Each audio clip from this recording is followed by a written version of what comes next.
It is so interesting. I can always tell when the public, the general public, really, really loves a movie because y'all come out of the movie talking about it like y'all talked about Sinners and encouraging people to go and want to go see it 3, 4, 5, 6, 7 times.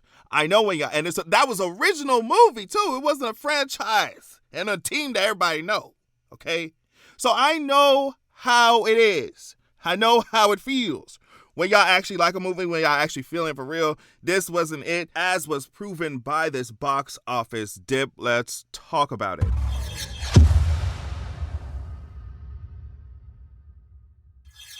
I'm so excited to let you all know that Zoraxia, The Vengeance of Coldwind is out now. Anywhere you get your ebooks and audiobooks, you can find it there. I'm talking about Amazon, Audible, audiobooks.com, Google Play, like it's all there. Also, you can go to www.zoraxia.com to purchase it directly from my site. Check out my series, check out the first book, and make sure you get the second book because it's out now. I'm so excited. Real quick, I'm sure there might be a spoiler or two for Fantastic Four in this movie. Do not say I didn't warn you.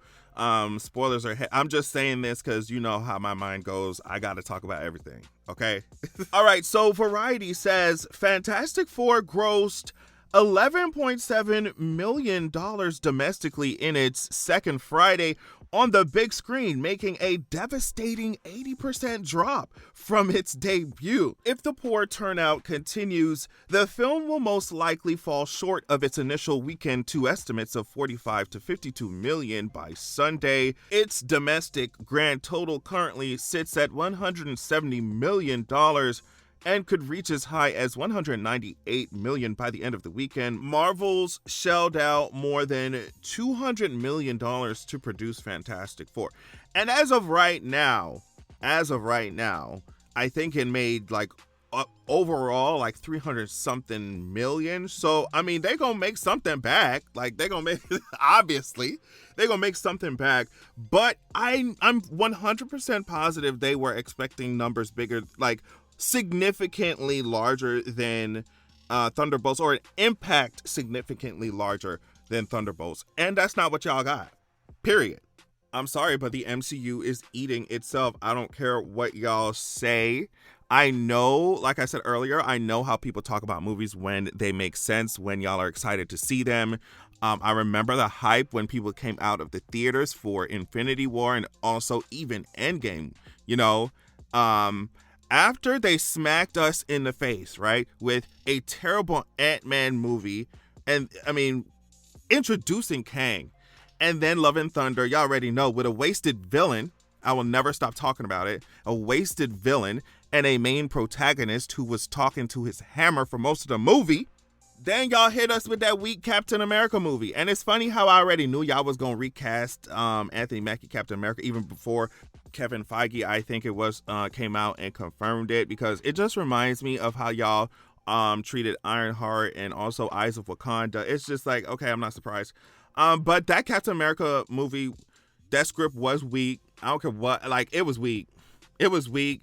You got what's his face running around here as Red Hulk as the president, but not really meaning anything. And then like, I'm supposed to believe that Red Hulk is gonna hold back to the point where he's fighting, Anthony Mackie's Captain America, who ain't even took the serum. It was just whack. It was just whack. Then after that, y'all hit us with Thunderbolts. And when the trailer came out for Thunderbolts, I knew it was gonna be whack, especially because, for the script to make barely any sense, y'all would have had to either overpower the pedestrian group that y'all put together to fight Sentry, or you have had to nerf Sentry. And y'all chose to nerf Sentry, of course. And then y'all have Florence trying to act out these emotional non-scenes that were half-baked. It was just, then after that movie, y'all didn't excite audiences as much as y'all wanted to. Okay? And so y'all said, you know what? We're going to hire Robert Downey Jr. again. Don't y'all like that? Don't y'all like that? But we're going to hire him as Doom, who's posing as Tony Stark. Isn't that exciting? Like, girl, get out of my face. Get out of my face. Y'all do that kind of stuff. Like, this is what y'all do. Instead of changing how poorly you execute things, or changing the fact that y'all are working on entire projects before scripts are even completed, or changing the fact that the actors have no idea what's going on. Like, why is the actress who plays Mystique saying that she's not sure if she's done filming for Avengers Doomsday because the script ain't done yet?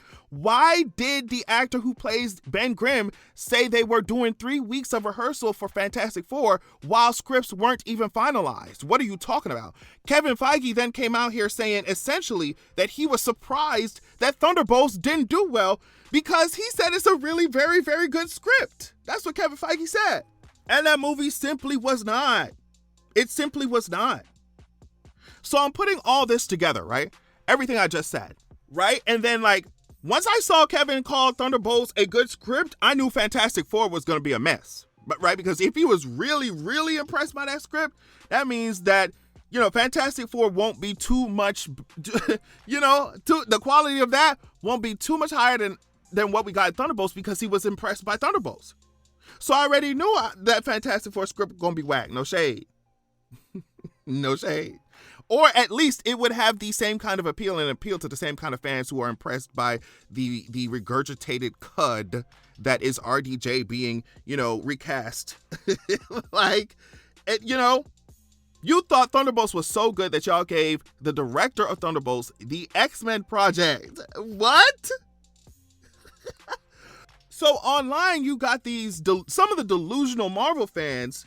You know, I consider myself a Marvel fan, which is why I'm dragging it so hard, because I'm like, girl, what's going on? But I'm not delusional, girl. I'm so sorry. So you have some of these delusional fans. They keep trying to come up with reasons, right, as to why Fantastic Four dropped so hard in the second week, right? Some people are saying, oh, you know, this film is great. What happened? People are saying, well, maybe it's superhero fatigue. And I already told y'all, I don't think that exists. A good movie is a good movie. People are obsessed with anime heroes. It ain't no such thing as anime fatigue. Ain't no such thing as anime. They are obsessed with what they're obsessed with. The question is, you know, are you doing a good job at making what you're trying to make? So people saying superhero fatigue, I think that's false. They're saying that maybe it's Pedro Pascal, saying that he's overexposed and maybe people are tired of it. Even though I don't think Pedro Pascal should have been cast for this, and his casting really represents an issue that Disney Marvel has. You know, him being cast in the first place is an issue. I don't think this is the reason why it didn't do so well in the second week, because y'all like seeing Pedro Pascal on the screen, no shade. But yeah, you got a lot of these fans saying, well, Fantastic Four is better than the movies Marvel has given us recently in the past. So what happened? And I'm just like, well, you know, if they're barely clearing a bar that's already so low, it does, you know, like, what are you talking about?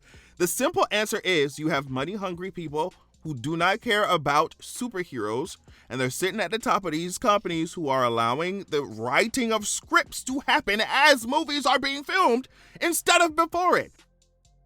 For example, if they are still writing Doomsday as they're filming it now, I promise you that probably means that they are looking at people's reactions to Fantastic Four right now and changing up or completely removing parts of a story that was already convoluted, as you know, to begin with, right? You have already convoluted idea that's not finished, a script that's not finished, and you're filming right now on set, and it's becoming even more convoluted right now in real time. I'm sure, as the actors are trying to act out scenes that y'all trying to get them to act. I'm sure y'all look at y'all probably on the set right now like, oh well, this dropped, the sales dropped on week 2, girl, let's figure out what we got to change. Let's move this around. And the actors are like, okay.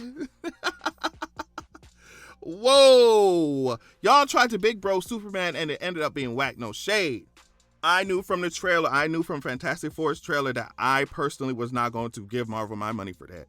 Period. And you know Marvel like to spoil everything before, like the week before the movie dropped. And so when they were in that promo cycle and I was still not seeing things that were making me gag, that were making me, you know, excited. I was like, girl, we really not seeing anything, because Marvel would have showed us, this is the week before it comes out. Marvel would show us everything. She showed us the whole plot. I ain't seen nothing that excited me. So I knew that plot was whack. Let me tell you something. If y'all were going to do a female Silver Surfer and make everybody and annoy the fan bros, I would have leaned all the way in. The first teaser that y'all would have seen of Fantastic Four would have been Invisible Woman, maybe her face bleeding, she gasping, like you can tell she really been fighting hard. Then you realize she's been trying not to get whacked by the female Silver Surfer who is after her son for some reason. I don't know. Then fade to black. Like, girl, it should have been the first teaser we saw of like Sue being like, girl, you the Silver Surfer, but I am Invisible Woman and you trying to reach for my son. Like, I will clean you up, girl. And like that is exciting. That's interesting. Starting the movie with Franklin Richards, who is not gonna be a baby. He'll be a kid. You know, we'll start with like zooming out from a galaxy, then realize that, oh wow, it's Franklin holding it. Like, what's going on? I already know from y'all reactions and from what people are saying that the movie gave family, and I guess I'll see it whenever they put it online somehow. I can see it, you know. But it gave family, no stakes, family. Push Galactus through a dimension portal and we're done. It's just like, okay, girl. Okay. Like, this should have been in the future. Fantastic Four should have been in the future tech, not in the 60s. This TVA stuff, oh, I want to throw up. The 60s TVA, good old America. It's just family. Oh, girl, I'm over it. And clearly the audiences are too. So this should have been a completely like a groundbreaking, things we never seen before, kind of shift in Marvel's narrative completely, 100%. And that's not what it feels like it was to me. I guess I will find out, like I said, because later on, whenever they decide to shove this on somebody's service, girl, because I am not paying for this. Last time they got me good was, what was it, Love and Thunder? Never again until I see some legit changes. I'm not seeing it now. Y'all talk about it was fun, it was cute, it was family. Y'all talking about, yeah, I know what words y'all use when y'all are using the Marvel curve. When y'all are grading on the Marvel curve, I'll see it later. On that note, thank y'all so much for watching. Love y'all so much. See ya.